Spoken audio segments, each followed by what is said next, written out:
Et c'est parti. Bonsoir, bonsoir à tous, bonsoir les amis, bienvenue sur Direct Citoyen. Alors, tout d'abord, on salue tous les amis là, qui vont nous rejoindre durant ce direct. On les invite bien sûr à liker et à partager. On salue, bien sûr, je remercie personnellement Nour qui m'a aidé pour la préparation de l'émission. Je salue et je remercie bien sûr notre invité de ce soir, Laurent Geoffrin, qui nous a fait le plaisir et l'amitié de sa présence avec nous ce soir. Et je m'excuse aussi pour nos invités, pour nos spectateurs, puisque c'était prévu hier, on a eu un petit imprévu. Et puis ce soir, on devait commencer à 19h30, on a eu un petit imprévu technique. Donc, on commence à 19h52. L'essentiel, bien sûr, c'est d'être ensemble et de pouvoir commencer ce débat avec une personnalité d'envergure sur une actualité des plus brûlantes. Alors, bonsoir les amis, n'hésitez pas encore à partager le direct. Laurent, un petit mot de présentation pour ceux qui ne vous connaîtraient pas. Je m'appelle Laurent Geoffrin, je suis journaliste, écrivain, et j'étais jusqu'à une date récente le directeur de Libération, mais j'ai quitté mes fonctions, non pas à Libération, mais j'ai quitté mes fonctions de manière à lancer un appel qui s'appelle Engageons-nous, et c'est un appel politique qui consiste à proposer de refonder ce qu'on appelle la gauche réformiste, c'est-à-dire la gauche qui agit, celle qui réforme, celle qui prend des décisions, qui aspire à gouverner. Si vous voulez, dans la gauche, il y a trois courants. Il y a un courant radical, la France insoumise par exemple. Il y a un courant écologiste. Et puis il y a un courant que j'appelle moi réformiste, qui sont des gens, alors, il y a des socialistes, il y a des radicaux, il y a des gens qui sont hors parti, il y a des gens d'ONG, il y a des gens qui sont dans le monde associatif ou dans le monde de la culture. Et tout ce courant-là me paraît sous-représenté. Et donc, il faut essayer de l'unifier d'une part et de le refonder. Voilà. Et comment vous est venue l'idée, pour le coup, de passer du journalisme, vous êtes vous étiez directeur de la rédaction de Libération, à l'action politique? Pourquoi vous ne l'avez pas fait plus tôt, en fait? Parce que vous auriez pu le faire plus tôt, en fait. Vous étiez J'aurais connu pu comme ne pas le étant un faire du tout journaliste aussi. engagé, donc on aurait pu se poser la question de vous avoir peut-être plus tôt engagé en politique. Moi, j'étais engagé en politique quand j'étais jeune, j'étais militant, mais j'ai arrêté quand je suis devenu journaliste. Mais j'ai dirigé deux journaux qui sont le Nouvel Observateur et Libération, qui sont des journaux de gauche, comme vous savez. Donc, en fait, quand j'ai continué, évidemment, quand je faisais des articles d'information, c'est autre chose. Mais quand je faisais des éditoriaux, quand je fais ma lettre, parce que j'ai une lettre quotidienne que je fais tous les jours, à Libération, là, c'est du journalisme engagé déjà. Simplement, je me suis dit, si rien ne se passe à gauche dans les semaines ou les mois qui viennent, le scénario est écrit d'avance, c'est-à-dire qu'on va avoir des candidats de gauche tout à fait valeureux, méritants, qui vont faire un score un peu court, et on va se retrouver au deuxième tour une nouvelle fois avec Emmanuel Macron et Marine Le Pen, ce qui est un choix qui me paraît cornélien et mauvais. Ou à moins qu'on ait un autre scénario où on aurait un duel droite, extrême droite. À ce moment-là, la gauche serait également absente du deuxième tour. Et donc, mon idée, c'est d'essayer, au contraire, de la faire gagner, de contribuer évidemment à la faire gagner, et donc de faire en sorte que la partie réformiste de cette coalition, finalement, fonctionne mieux, qu'elle ait des nouvelles idées, qu'elle s'attaque aux problèmes d'aujourd'hui et qu'elle change son ancien logiciel, qui était un logiciel social-démocrate, pour faire court, c'est-à-dire on produit beaucoup et puis on redistribue. Alors c'est bien de redistribuer quand on produit, mais évidemment avec la crise climatique, avec les nouvelles inégalités, avec les discriminations qui touchent les minorités, il faut une politique nouvelle. Donc voilà mon raisonnement. Et c'est quoi d'ailleurs, on salue les amis là, qui nous ont rejoints sur le direct, n'hésitez pas les amis à partager et puis à réagir au propos de notre invité. Alors, Mmh. c'est quoi concrètement votre projet, puisque vous avez fait une tribune récemment pour lancer Oui. votre mouvement Les Engagés. C'est quoi l'objet de la tribune, les grandes lignes de ce que vous L'objet proposez? de la tribune, c'est de dire la gauche existe toujours. La preuve, d'ailleurs, il vient d'y avoir des municipales et finalement, la gauche a fait un score bien meilleur que prévu. Alors, il y a une très forte abstention, donc il ne faut pas non plus en tirer des leçons définitives. Mais ce rééquilibrage et cette renaissance, finalement, ne se traduit pas pour l'instant à l'échelle nationale. Et donc, il faut produire une plateforme, il faut produire des projets nouveaux et il faut une stratégie. Cette stratégie consiste à créer un mouvement nouveau qui dépasse et qui englobe les formations existantes, notamment le Parti socialiste, qui est une structure qui a joué un très grand rôle, mais comme c'est un parti traditionnel, les gens ont du mal à le rejoindre. Et donc j'ai lancé un appel à partir de gens de la société. Il n'y a pas d'homme politique dans mon appel, et il n'y a pas de responsable de parti. Hein, il y a des Ça, gens c'est connus, il y intéressant a des d'ailleurs, gens... parce que c'est un peu Non, un signe, on peut dire que c'est une forme de défiance à l'égard des partis politiques, puisque non. vous avez aucun signataire politique dans votre tribune. Oui, parce que si vous mettez des signataires politiques, d'abord, les gens commencent à faire des calculs dans tous les sens, des spéculations en disant oui, alors il va rouler pour celui-là puisqu'il le cite, ou celle-là puisqu'il la cite, etc. Donc, j'ai pas voulu, dans un premier temps, et j'ai le plus grand respect pour le métier politique, hein, c'est pas la question. Je suis pas je suis pas un dégagiste ou un poujadiste, si vous voulez. Je considère que c'est un honneur et une tâche noble que de représenter ses concitoyens. Mais j'essaye de réconcilier la société avec la politique, justement. Et donc, j'ai créé une sorte de SAS. Et là, on est plusieurs, hein, on a lancé cet appel. Il y avait 140 signatures au début, il y en a maintenant plus de 2000. Et donc, on va essayer de faire en sorte que ces gens s'intéressent de manière beaucoup plus directe à la politique et participent avec nous à l'élaboration de propositions et à la mise en œuvre de cette stratégie. Donc, c'est une manière de dire aux gens, engageons-nous, c'est le titre de l'appel, engageons-nous pour des idées d'abord, pour des propositions. Puis ensuite, on va réfléchir à la manière de les traduire dans le monde politique. Je n'ai pas d'ostracisme à son égard, le monde politique, mais j'ai l'idée qu'il faut commencer par travailler entre nous, si vous voulez. Et à partir de cet appel, donc après, on va créer, enfin, on va bientôt, là, dans les jours qui viennent, l'association qui correspond à l'appel. Et ensuite, cette association va travailler, elle va se réunir à la fin du mois d'août pour définir ses dirigeants. Il faut que ce soit démocratique, cette affaire, donc il faudra élire des porte-paroles, en tout cas, des animateurs. Et puis surtout, il faut se faire un programme de travail, à la fois sur le fond, il faut travailler sur les 4-5 sujets qui nous paraissent les plus sensibles, et puis réfléchir à la manière d'organiser ce futur mouvement en appelant les organisations existantes ensuite à nous rejoindre, à se rejoindre en tout cas, pour former un large mouvement de la gauche réaliste, de la gauche qui agit, de la gauche du réel, si vous voulez. Alors, c'est intéressant ce que vous dites pour le coup, parce que est-ce qu'il n'y a pas, on voit qu'aux dernières élections municipales, vous en avez parlé sur la finalité de ces élections, il y a eu un chiffre quand même qui a interpellé, 60% d'abstention. C'est Ça un des problèmes. traduit un désintérêt peut-être des Français pour la politique. Est-ce qu'il ne faut pas repenser la façon de faire la politique au niveau de la méthode sur le fond? Est-ce que vous ne pensez pas qu'il faut repenser la façon de faire la politique? Et est-ce que dans votre démarche, vous envisagez peut-être de changer la méthode? Oui. Bah déjà, la méthode que j'emploie n'est pas tout à fait orthodoxe parce que habituellement, on crée une formation politique et puis elle se présente aux élections. Moi j'ai pris un chemin en deux étapes. On réunit d'abord les gens de la société, notamment les gens qui travaillent, comme on dit aujourd'hui, dans les territoires. C'est-à-dire, il y a tout un foisonnement d'initiatives, d'idées.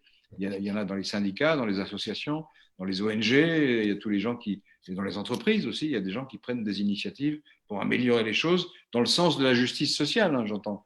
Tout ça est orienté à gauche quand même.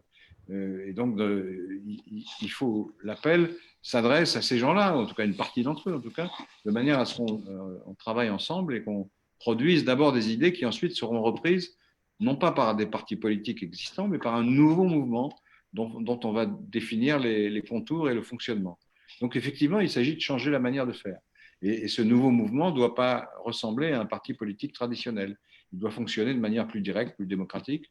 Ce n'est pas non plus un mouvement comme celui d'Emmanuel Macron, hein, En Marche, où les J'ai gens... pensé, on a l'impression de le renouveau politique, les nouvelles méthodes politiques, ça rappelle un peu la France insoumise qui est en marche, qui dans un, enfin c'est le Oui, contraire, mais en tout cas dans leur fonctionnement, leur structure interne, c'est des partis qui se voulaient de nouveau sur la forme. On est loin des courants du PS, on est loin de la politique un peu à l'ancienne. Au final, on revient à ça, on voit le fonctionnement d'En Marche, par exemple. On revient oui, mais aux En méthodes Marche, anciennes. je vous coupe, excusez-moi. Je vous en Mais prie. En Marche, ça marche pas, enfin, ça fonctionne principalement comme un réseau numérique, quoi. Et puis il y a des gens qui se sont mobilisés à travers ce réseau numérique. Alors, évidemment, il faut utiliser le numérique, c'est moins des choses, mais il faut aussi que les gens travaillent. Il ne suffit pas d'adhérer en un clic. Et puis après, on suit les élections, puis on vote pour Macron. Moi, ce n'est pas du tout ma conception. Ma conception, c'est que une fois que l'appel sera entendu, il commence à l'être, il y aura des groupes de gens qui vont se réunir probablement dans des cafés, j'imagine, et qui vont élaborer des propositions. Et nous, au centre de cette toile, on va faire aussi des propositions. Et ensuite, elles seront soumises à discussion et éventuellement à vote, si tout ça fonctionne bien. Ce ne sera pas cartellisé en courant, si vous voulez. Et on va adopter un certain nombre de résolutions et qui ne sont pas des résolutions électorales, encore une fois. En Marche, c'était un mouvement, il y avait Macron, puis on a créé une sorte de comité de soutien national pour Macron. Moi, je ne fonctionne pas comme ça. Je veux d'abord qu'il y ait des idées et des propositions qui seront élaborées démocratiquement. Et puis ensuite, on se posera la question de savoir à quelle organisation on s'adresse et éventuellement à quelle candidate ou à quel candidat on apportera un éventuel soutien. Mais tout ça ne marchera que si les partis traditionnels de la gauche, notamment le Parti socialiste, entrent dans la danse, entrent dans le jeu. Ils peuvent même prendre la tête de ce mouvement, pourquoi pas. Moi, s'ils arrivent à se dépasser, j'en serais très content. Mais à ce moment-là, on aura servi d'aiguillon pour faciliter ce dépassement, cette transformation, cette métamorphose du Parti socialiste en un mouvement plus large et plus proche de la société. Alors, c'est intéressant. Alors, on salue tous les amis qui nous ont rejoints sur le direct. On est près d'une quarantaine ce soir. N'hésitez pas à partager, les amis, le direct. Vous avez dit dans votre tribune, vous dites vouloir occuper l'espace entre Europe Écologie et Macron, en l'occurrence le centre-gauche. Alors aujourd'hui, ça devrait être l'espace occupé par le PS, qui n'est pas en mesure de le faire, mais on voit que quand même les électeurs qui ont donné leur suffrage aux écolos en 2019 pour les européennes ou alors au niveau des municipales, il y a beaucoup de macronistes de gauche qui votent aujourd'hui pour les écolos parce qu'ils ne se retrouvent plus dans la politique du gouvernement et donc ils vont directement chez les écolos. Qu'est-ce qui ferait qu'ils iraient chez vous et pas chez les écolos? Parce qu'il y a une longue tradition de la gauche réformiste d'abord. Si vous regardez les municipales, les gens n'ont pas voté que pour les écolos, c'est pas vrai ça. Ils ont voté pour une alliance entre deux forces principales. Il y en a plusieurs, mais deux forces principales. Il y avait effectivement le Parti vert, le Parti écologiste, mais il y avait dans beaucoup d'endroits, dans la plupart des endroits où il y a eu des victoires d'ailleurs, que ce soit la tête de liste écologiste ou socialiste, il y avait une forte représentation, y compris électorale, compte tenu de l'abstention. Je ne bâtis pas de château en Espagne, mais c'était équilibré. C'est-à-dire que si vous prenez le cas de la ville de Rouen, par exemple, bah, c'était un socialiste qui était tête de liste. Si vous prenez le cas de Lyon, bon, c'est un écologiste. Même chose à Strasbourg ou à Marseille. Mais ces écologistes, sans l'alliance avec la gauche réformiste, eh bien, ça ne marchait pas. Comme toujours d'ailleurs à gauche. À gauche, il y a toujours eu plusieurs courants, donc ils ne peuvent gagner que s'ils s'unissent. Mais il faut que ces courants soient équilibrés. Je pense qu'il est impossible d'absorber, pour faire court, on peut en parler d'ailleurs, il est impossible d'absorber la gauche dans l'écologie. La gauche, c'est fondé avant tout sur la justice sociale, sur l'égalité, sur l'idée d'égalité. Cette idée d'égalité, à mon avis, est une condition préalable pour qu'une politique écologique fonctionne. Et donc, il faut un parti ou un mouvement, alors moi je propose un mouvement, qui incarne cette exigence. Je vais prendre un exemple, je vais prendre deux exemples. Premier exemple, on augmente, à juste titre à mon avis, enfin en tout cas sur le papier, le prix de l'essence pour introduire une taxe carbone, pour modifier le comportement des consommateurs, pour qu'ils dépensent moins de pétrole et qu'il y ait moins de pollution et moins de gaz à effet de serre, d'émissions de gaz à effet de serre. Ça fait une crise sociale d'1 an qu'on a tous vécu, qui a été extrêmement tendue, extrêmement dure. Pourquoi? C'est parce qu'on n'a pas au préalable étudié la question sociale qui se posait dans ce domaine. On a négligé tous, enfin, moi compris hein, d'ailleurs, je ne m'exclus pas, mais on a négligé le fait qu'il y avait toute une catégorie de la population qui ne pouvait pas, ou très difficilement, accepter cette taxe parce qu'elle était obligée de prendre ses voitures, parce que ses conditions de vie étaient celles de gens qui souvent habitaient dans des zones excentrées, un peu périphériques, et donc on n'a pas pris en compte cette réalité sociale. Le deuxième exemple, les écologistes, à juste titre, disent qu'il faut qu'on arrête les vols intérieurs, hein, les aériens, et qu'on demande aux gens de prendre le train pour des trajets équivalents. Bon, c'est très bien, mais qu'est-ce que deviennent les salariés de l'aérien dans ce cas-là? Il faut le prévoir à l'avance.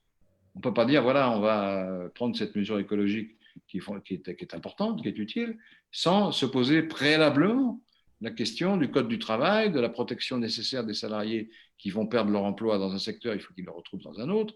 Parce que vous ne pouvez pas transformer un pilote d'avion en conducteur de train, ça ne marche pas. Ça. Tout ça se pense à l'avance. Et donc, de proche en proche, vous arrivez à une politique qui puise dans le patrimoine de la gauche. Pour faire ça, il faut une planification d'abord, faut prévoir.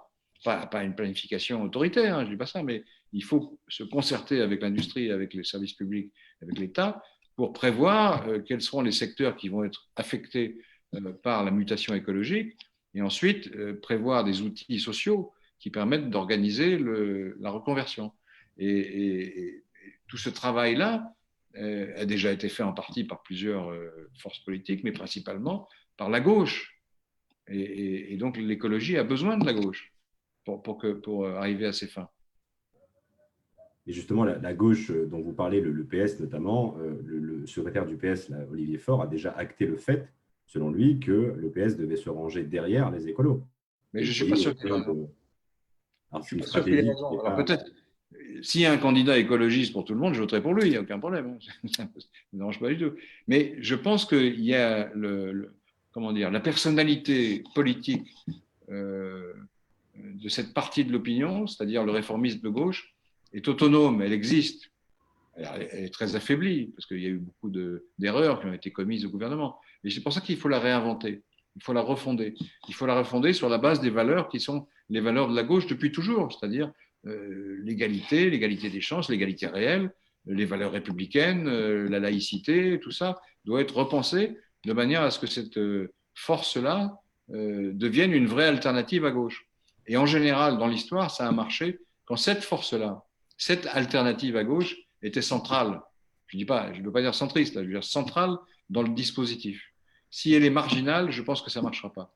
Parce que peut-être que ça marchera quand même, peut-être que je me trompe, j'espère me tromper, mais je crains que ça ne marche pas parce que je ne crois pas que les gens soient prêts à voter pour soit un ou une candidate de la gauche radicale et de le porter à l'Élysée, et même un ou une candidate écologiste, ça me paraît difficile. En tout cas, il faut que, si c'est le cas, si c'est ce cas de figure, il faut qu'il y ait une discussion d'égal à égal entre la tradition écologique, enfin la nouveauté écologique, et la nouveauté réformiste de gauche. D'ailleurs, c'est exactement le modèle qui s'est mis en place à Paris. À Paris, vous avez une maire socialiste qui a passé une alliance avec les écologistes, enfin au deuxième tour en tout cas. Et ça a marché. Ça a marché parce que… Une alliance qui connaît aujourd'hui des troubles. Enfin, dès le premier Conseil de Paris, il y a déjà eu il y a un problème. Une ligne un peu sociétale, très sociétale des écolos qui s'est opposée. Vous avez remarqué. Voilà. Donc voilà, mais c'est intéressant. Mais sur le fond, alors, on salue les amis qui nous rejoignent sur le direct. Certains reprochent à la gauche, notamment au PS, d'avoir depuis longtemps, déjà au niveau du fond, il n'y a peut-être pas eu de réflexion d'ampleur depuis longtemps pour concrètement expliquer ce que c'est que la gauche et la gauche de gouvernement dont vous parlez. Parce qu'aujourd'hui, il y a plein d'idées à droite, qui se tournent un petit peu. Mais concrètement, c'est quoi les idées, les trois axes forts sur lesquels une gauche de gouvernement, par exemple, pourrait justement proposer, travailler, commencer un travail de terrain, un combat culturel pour justement préparer les esprits à ça, et notamment la question sociale. On voit que sur le PS, tout ce qui est autour, ça a lâché le combat social depuis longtemps pour des questions sociétales. Aujourd'hui, le vote social, c'est un vote qui va au Front National en partie. Donc, comment vous faites pour justement… Mais vous posez exactement les questions que je me suis posées depuis longtemps, hein, mais il y a 6 mois. N'hésitez pas. Vous avez une réponse à la question ou pas? Alors, je pense que le social comment dire, l'écologie est prioritaire parce qu'il y a un danger mortel pour les civilisations avec la crise climatique, mais la question sociale reste centrale. Et donc, il faut retravailler sur le code du travail. Il faut que le système de retraite apparaisse comme juste. Ce qui veut dire que la question de vous savez, dans la retraite, l'espérance de vie n'est pas la même selon qu'on est d'origine ouvrière, employé ou cadre ou intellectuel. Elle n'est pas du tout la même. Donc, dans le calcul des retraites, il faut introduire ce qu'on ne fait pas actuellement, ou très peu. On a commencé à le faire justement sous les gouvernements de gauche, mais de manière embryonnaire. Il faut aller beaucoup plus loin. Il faut dire, maintenant, on prendra en compte, c'est un des critères essentiels, l'espérance de vie moindre des catégories populaires. Donc je pense que ça peut parler précisément à ces catégories qui sont tentées par des votes de rejet, notamment par le Front National, parce qu'on s'occupe de leur avenir, en tout cas. Ça, c'est un exemple, c'est sur la retraite. Le Code du travail, on doit arrêter de faire des réformes du Code du travail qui apparaissent comme des sacrifices. Il faut que le Code du travail soit protecteur. Ça ne veut pas dire que chaque emploi reste le même partout et que personne ne change jamais d'entreprise. Mais il faut que les droits soient attribués aux individus qui puissent les garder quand ils changent et qu'il y ait une phase intermédiaire qui soit prise en charge. Et tout ça signifie que la puissance publique revient au premier plan.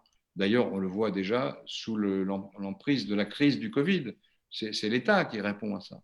Et on aurait dû le faire avant, et on devra le faire après. Sur les autres questions, en dehors de la question sanitaire, il y a la question climatique. C'est la puissance publique qui doit venir au premier plan. Donc, il y a tout un travail parce que là, je vous donne des grandes lignes, hein, mais bon, on va passer 3 heures. Mais il y a tout un travail technique ensuite pour montrer comment ces affaires peuvent marcher. Je vais prendre un autre exemple. Il y a des nouvelles revendications en matière de discrimination. Il y a une partie des minorités en France, des minorités culturelles, ou religieuses, pour faire court, qui se sentent discriminées et à juste titre, en matière de logement, en matière d'accès à l'emploi, en matière de promotion, même à l'intérieur des entreprises. Je pense qu'il faut repenser les valeurs universelles républicaines. On ne peut pas les brandir uniquement de manière abstraite. Par exemple, on va dire, dans une entreprise, tout le monde a les mêmes chances. Donc, le meilleur est promu, etc. On s'aperçoit, en fait, quand on fait même pas des statistiques, quand on regarde l'entreprise, que les minorités sont très mal représentées, surtout au sommet, surtout au niveau dirigeant. Moi, je pense qu'il faut une politique très volontaire dans ce domaine. Est-ce qu'il faut des statistiques ethniques, comme l'a proposé Sibeth Ndiaye avant de quitter le gouvernement, pour chiffrer concrètement les discriminations? C'est un débat à avoir. Je suis un peu méfiant avec ce truc-là, parce que j'aime pas compter les gens en fonction de leur origine ethnique. Ça m'énerve. Mais bon, on peut déjà faire une chose. Faisons des statistiques sociales. Combien y a-t-il de fils d'ouvriers dans les directions du CAC 40, de fils d'ouvriers? Si vous posez la question des fils d'ouvriers, qui évite de racialiser la question, en France, beaucoup de fils d'ouvriers, et de toute façon, ils sont d'origine souvent étrangère, parce que leurs parents ou leurs grands-parents sont venus d'ailleurs. Donc ça se recoupe largement. Donc si vous dites, voilà, il faut un quota de fils d'ouvriers à l'université, un quota de fils d'ouvriers dans les grandes écoles, dans les écoles préparatoires, et ensuite dans les cercles dirigeants de la fonction publique ou des entreprises, là, on peut faire des quotas. Ce sont des quotas républicains. Plus de représentation de la diversité, peut-être. Il n'y a pas d'ouvriers au PS, par exemple. Il n'y a pas beaucoup d'ouvriers. Ça fait partie du problème, je suis bien d'accord. Mais si vous proposez des mécanismes volontaires, obligatoires même à certains égards avec des lois, qui obligent les entreprises à diversifier leur recrutement, y compris dans les cercles dirigeants, un peu comme on a fait la parité pour les femmes. On n'y est pas du tout. Mais enfin, on a fait des efforts de parité pour les femmes, par exemple dans le monde politique. Il y a des partis qui font un candidat, une candidate. Il faut utiliser le même genre d'outils, de mécanismes pour promouvoir la minorité dans les entreprises et dans les administrations. C'est une vision républicaine, mais renouvelée. Parce que la vision républicaine classique, le réflexe d'un républicain classique, il va dire c'est horrible, vous allez faire des quotas. Je ne sais pas si c'est horrible, mais enfin, c'est peut-être un problème de faire des quotas ethniques. On dit voilà, vous ferez tant d'Arabes, tant de Noirs, etc. C'est un peu gênant. Mais si vous passez par l'origine sociale, ce problème n'existe plus. Ça s'adresse à tout le monde. Et en fait, ça s'adressera notamment à la diversité, aux gens qui sont issus de la diversité, parce que le plus souvent, ils sont d'origine modeste, tous ces gens-là. En tout cas, on voit que le débat qui a débordé des questions des violences policières fait vraiment l'actualité, et des propositions intéressantes qui seront bien sûr soumises au débat. Alors, ce que vous proposez, en fait, grosso modo, c'est la social-démocratie. Ça a déjà été expérimenté sous le quinquennat de François Hollande. Ça a plutôt mal fini. Ça a fini assez tristement, à la fois pour François Hollande et pour le PS. Oui. Est-ce que vous pensez que les personnes, ceux qui sont de gauche, ceux qui se retrouvent un peu dans le centre-gauche, ont envie de revivre ça? Est-ce que le PS a fait le bilan, en fait, du quinquennat de François Hollande? Est-ce qu'il y a eu une réflexion sur ce qui a marché, ce qui n'a pas marché? Ils l'ont fait, oui, on ne peut pas leur reprocher ça, ils l'ont fait. Ils ont fait un inventaire assez sévère d'ailleurs de ce qui s'était passé. Mais c'est pour ça qu'il faut un projet beaucoup plus audacieux. Il faut un projet de réforme, réformiste, mais il faut qu'en début de quinquennat, à mon avis, là aussi c'est un débat à avoir, hein. Il faut qu'en début de quinquennat, il y ait au moins 5 ou 6 mesures qui changent profondément les choses. Mais je vous assure que ce que je viens de décrire là, pour promouvoir les gens d'origine populaire, ouvrière, employés, au sein des administrations et les entreprises, c'est une réforme de rupture, ça. Ça change les choses. De même que la parité a changé la place des femmes dans les postes de responsabilité. Pas assez encore, mais on a entamé le travail. Il faut faire la même chose pour les minorités à travers cette promotion sociale. Je vais prendre un autre exemple. Dans l'entreprise, beaucoup de gens ont l'impression soit que leur travail n'est pas très intéressant, c'est souvent le cas, et surtout ils ont l'impression de ne pas participer à une entreprise collective. Ils ont l'impression d'être des pions, que les décisions se prennent entre la direction de l'entreprise et les actionnaires, toutes les décisions. Moi, je propose que dans ce cas-là, il y ait une représentation très forte des salariés, alors peut-être pas dans les toutes petites entreprises, parce que c'est compliqué à organiser, mais dans les grandes entreprises en tout cas, qu'il y ait la moitié dans les conseils de surveillance ou dans les conseils d'administration, et qu'il y ait la moitié des représentants des salariés déjà. Alors, on garde une voix prépondérante pour le management, parce qu'il faut bien prendre des décisions à la fin des fins, puis il y a les actionnaires, il faut bien en tenir compte, mais on donne la moitié des postes aux représentants des salariés. C'est un changement considérable en France. Ça Il y a existe. déjà des représentants des salariés, mais c'est très symbolique. Enfin, il y en a un ou deux, s'ils n'ont aucun Voilà, moi, je pouvoir, ils propose vont pas pas du un ou tout. deux, mais 50%. Voilà, c'est intéressant. Alors, je propose ça, on va discuter.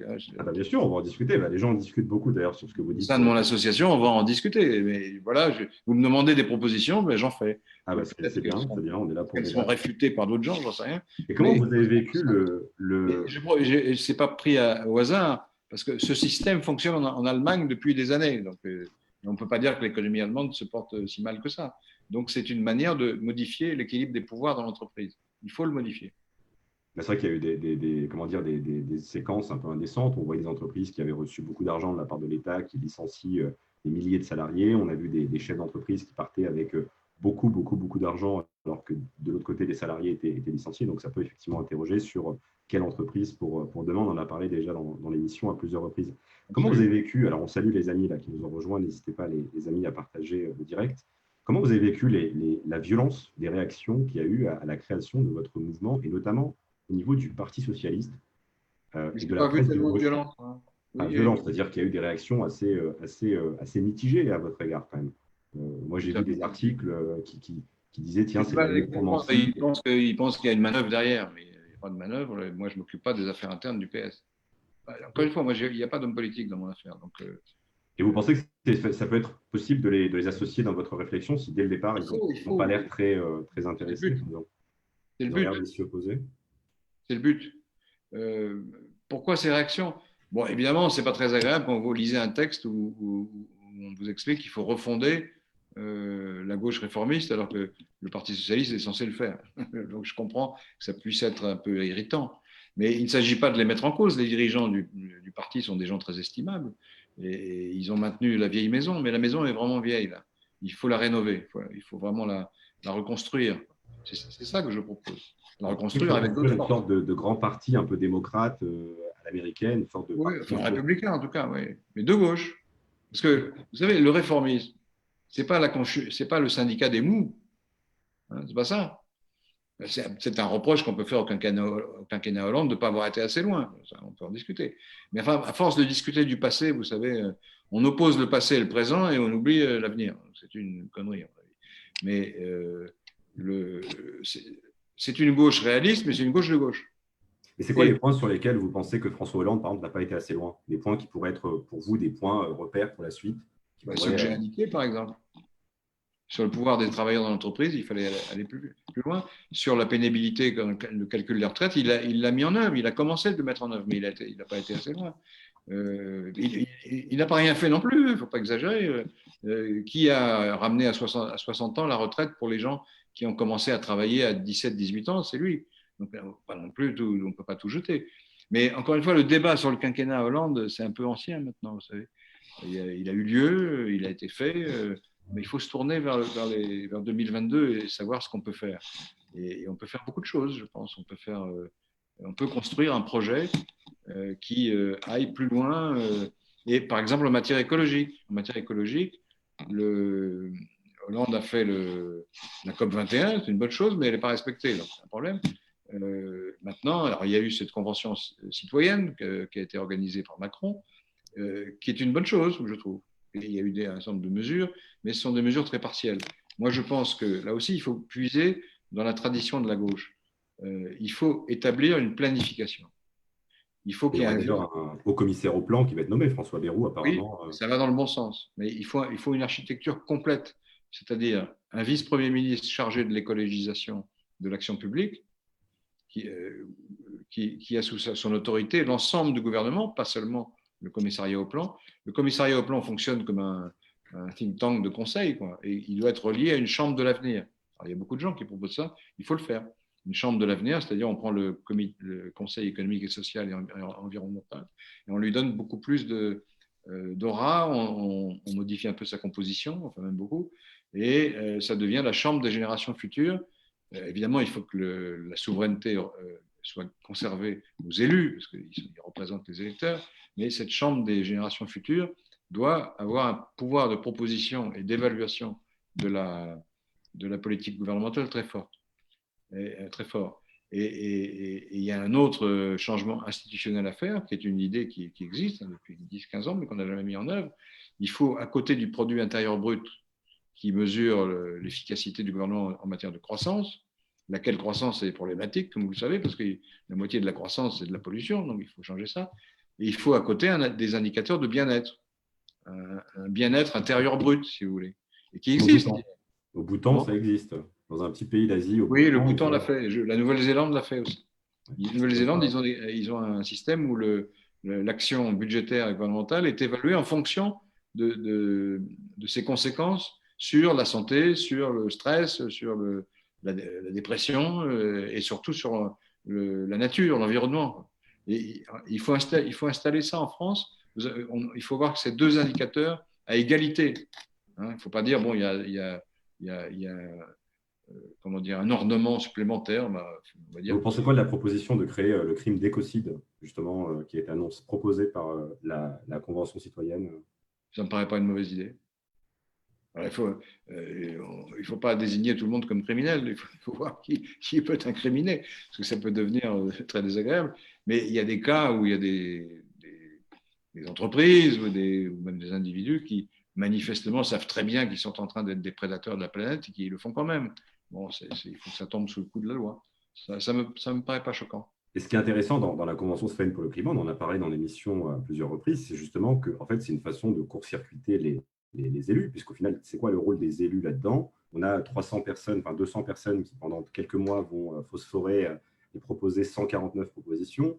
Le président de la République s'engage devant témoins à prendre 146 propositions, alors que ça fait 3 ans qu'on a des députés qui sont de tendance, de droite, de gauche, machin, qui essayent de porter les tribunes, qui essayent de. Voilà, et qui n'arrivent absolument à rien. Et là, on a 200 personnes avec un peu de bon sens qui arrivent à faire beaucoup plus que tout ce qu'ont fait les élus. C'est quoi la place des Oui, élus dans tout ça, en fait? Parce que c'est vous une aussi, force de vous proposition. circuitez un peu les élus. Avec. Oui, non, je suis d'accord avec vous. Enfin, je suis pas tout à fait d'accord parce que le Parlement garde la souveraineté quand même. C'est le Parlement qui vote les lois. Ça ne va pas changer, ça. Par contre, qu'il y ait une chambre qui ait une forte capacité de proposition, c'est bien. Et la mécanique du tirage au sort ne doit pas. Je suis pas pour remplacer l'un par l'autre. C'est complémentaire, ces deux choses. Mais c'est vrai que ça permet d'associer des gens qui ne sont pas engagés politiquement et qui font leur apprentissage. Ils sont tirés au sort. Alors, ils sont quand même volontaires parce que sinon, s'ils ne veulent pas venir, ils ne viennent pas. Mais on a vu que c'était un mécanisme assez vertueux et qui permettait de produire des propositions intéressantes. Mais la souveraineté reste à l'élection et au Parlement. Donc les lois, les décisions, ça vient du Parlement, lui-même étant relié au gouvernement. Et concernant votre mouvement, les engagés, vous comptez présenter un candidat si vous n'arrivez pas à avoir une union de la gauche comme vous le souhaitez. Est-ce que vous envisagez de présenter un candidat directement ou est-ce que vous rallierez au candidat le mieux placé d'ici 2022? Parce C'est qu'on a plutôt cité, on vous a reproché peut-être d'être, alors peut-être à tort, mais d'être, oui, d'être c'est une manœuvre de François Hollande, on a cité Ségolène Royal, on a cité des personnalités comme quoi ils étaient, c'était un peu, ils souhaitaient revenir, donc ils voulaient revenir comme ça. Bon, Ségolène Royal, elle a voulu rentrer quand même au gouvernement de M. Macron aujourd'hui, donc est-ce qu'elle est en mesure de porter un projet pour 2022? Président Hollande, on ne sait pas si vraiment il est en mesure de revenir aujourd'hui. Est-ce que vous êtes prêt à vous présenter, vous, directement à l'élection présidentielle? Je n'ai pas cette prétention. Ça pourrait être intéressant d'avoir une candidature un peu originale. Et comment vous voyez Oui, mais vous savez, pour être président de la République, il faut avoir un itinéraire, des compétences extraordinaires. Donc vous avez un parcours intéressant quand même, vous avez été dans la presse oui, pendant oui, très oui. longtemps. Donc, Non, mais je ne suis pas nul. Hein. je lance l'idée comme ça, si on a le scoop de votre candidature pour 2022. Non, non, j'en suis pas là. Non, le but de l'association et du mouvement, ce sera de se mettre au service de la candidate ou du candidat de gauche qui paraîtra la mieux placée ou le mieux placé, pas seulement pour l'emporter, mais pour bien gouverner. Il n'y a pas que gagner l'élection, il faut voir ce qu'il y a derrière. Donc, les propositions qu'on va faire et la stratégie qu'on met en œuvre, elle se mettra au service de la cause commune, c'est-à-dire de faire gagner une candidate ou un candidat en 2022. J'aime autant que ce soit un candidat de la gauche réformiste, je le dis franchement, j'aime autant. Et Mais vous bon, pensez si quoi ce n'est pas le cas, eh ben, on votera pour un écologiste ou une écologiste, c'est pas grave. Et vous pensez quoi des initiatives, notamment, là, il y a eu des créations de mouvements récemment, de groupes à l'Assemblée, de macronistes de gauche. Je crois qu'il y a le groupe En Commun à l'Assemblée, il y a le groupe La Territoire, le parti, enfin, une sorte de parti qui est intégré en marche Territoire et Progrès, qui se veut l'aile gauche sous Le Drian, Monsieur Le Drian, qui est ministre, qui a structuré un petit peu ça. On a un parti qui s'appelle Écologie, enfin Nous Demain, pardon, et le groupe Écologie, Démocratie, Solidarité. Est-ce que vous envisagez de parler un peu avec toutes ces personnes ou est-ce que c'est vraiment le Pour ne centre? rien vous cacher, j'ai déjà parlé avec certains d'entre eux. Et est-ce que vous avez des Mais convergences il faut qu'ils reviennent gauche. Donc, il Si faudrait c'est qu'ils pour. fassent des actes forts pour montrer leur… Oui, enfin, bon, encore une fois, il n'y a pas de député dans mon affaire, donc je parle avec tout le monde, moi, mais je ne vais pas prendre maintenant des députés, à supposer qu'ils veuillent venir, d'ailleurs. Simplement, il s'agit de revenir à la maison, si je puis dire. D'accord. L'idée n'est pas de se mettre dans la Macronie pour l'infléchir de l'intérieur. Ça, c'est plutôt Le Drian, à mon avis. Mais il y en a d'autres, par contre, qui sont des déçus de l'action gouvernementale et qui estiment que dès lors qu'il y aurait un grand mouvement comme ça, accueillant, ouvert et tolérant, ça pourrait, hein, je ne dis pas que ça se fera, je ne sais pas, mais ça pourrait être pour eux une manière de rejoindre la famille de la gauche. En tout cas, pour avoir reçu des élus et des personnalités un peu sur cette ligne-là, effectivement, je pense que pour beaucoup, si effectivement il y avait ce mouvement, ce grand mouvement de gauche, de centre-gauche accueillant, ça pourrait peut-être susciter des vocations pour la suite. Comment vous voyez, là on a un remaniement récemment, rapidement, on a un remaniement avec des personnalités de droite, le Premier ministre plutôt de droite, sarkozyste, en tout cas qui avait une carrière sarkozyste. Pourtant, aujourd'hui, quand on voit les mesures faites par le gouvernement, c'est des mesures qui sont quand même, on peut dire, presque de gauche. On a des mesures, notamment au niveau de l'emploi des jeunes, beaucoup d'argent qui est mis sur la table, au niveau des entreprises. Enfin, comment vous voyez cette politique un peu, alors qui est contrainte par la crise, hein, ce n'est pas nécessairement un choix peut-être du gouvernement, mais est-ce que cette politique-là, cette capacité à aller sur le terrain peut-être de la gauche, au final, puisque ça va toucher, ça peut peut-être avoir un impact sur la suite, est-ce que vous pensez que c'est quelque chose de durable ou est-ce qu'on va très vite revenir à une politique un peu plus, beaucoup plus libérale ou… Comment vous Je voyez ne cette veux pas que ce soit. Si vous analysez les mesures, je ne l'ai pas fait en détail, mais il me semble qu'il y a beaucoup de mesures pro-business. C'est-à-dire qu'on vient au secours des entreprises. Ouais, Et ouais. quand on dit, vous savez, pendant la crise du Covid, on a bien vu que, euh, pour reprendre l'article 2 de la Déclaration des droits de l'homme, les distinctions sociales ne sont pas le produit de l'utilité commune. Il y a toutes sortes de salariés très modestes et qui ont été extrêmement courageux et qui ont assuré la vie des autres, qui eux étaient confinés. C'est pas drôle d'être confiné non plus, hein, c'est pas ça, mais ces gens-là sont les plus mal payés de la terre, enfin du pays en tout cas. Donc tout le monde a dit à l'époque, bon, rien ne sera plus comme avant, il faut comment dire, modifier la hiérarchie finalement sociale, puisque ces gens-là, on s'aperçoit qu'ils sont extrêmement précieux, notamment quand il y a une crise aussi grave que celle du Covid. Mais alors maintenant, on a fait un effort pour les soignants, que ça c'est vrai, mais alors pour les autres, pas beaucoup. Et dès qu'on dit, oui, mais alors les salaires, qu'est-ce qu'on fait? Alors immédiatement, on dit, non, c'est pas possible, le salaire, il n'est pas question, vous ne vous rendez pas compte, il y a du chômage, donc pas de salaire. Il y a une discussion économique à avoir, d'ailleurs, c'est est-ce qu'on est vraiment sûr que les hausses de salaire sont mauvaises pour l'économie? Moi, j'en suis pas sûr. Mais donc, ce plan va dans le bon sens. Il recèle un paradoxe, d'ailleurs, parce que pendant 10 ans, 15 ans, on a dit l'ennemi, c'est la dépense publique.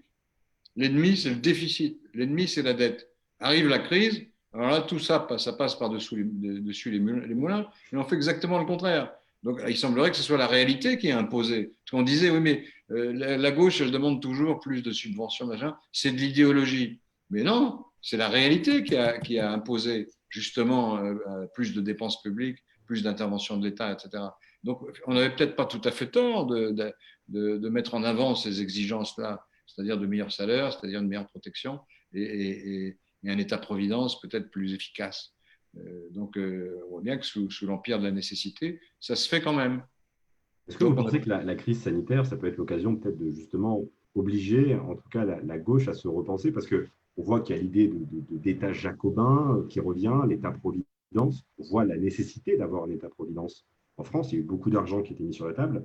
Il y a eu l'État qui a été présent. Alors au début, on a pu critiquer la gestion de crise lors du coronavirus, mais in fine, on a quand même plutôt géré la crise. On a évité, comme ce qui se passe aux États-Unis en ce moment, où il y a une crise qui est incontrôlable. Donc, est-ce que ça ne peut pas être l'occasion de repenser totalement et de dire, si, c'est la bonne occasion là, de le faire, en fait, de dire, voilà, poser sur la table la question de dire une gauche qui s'assume.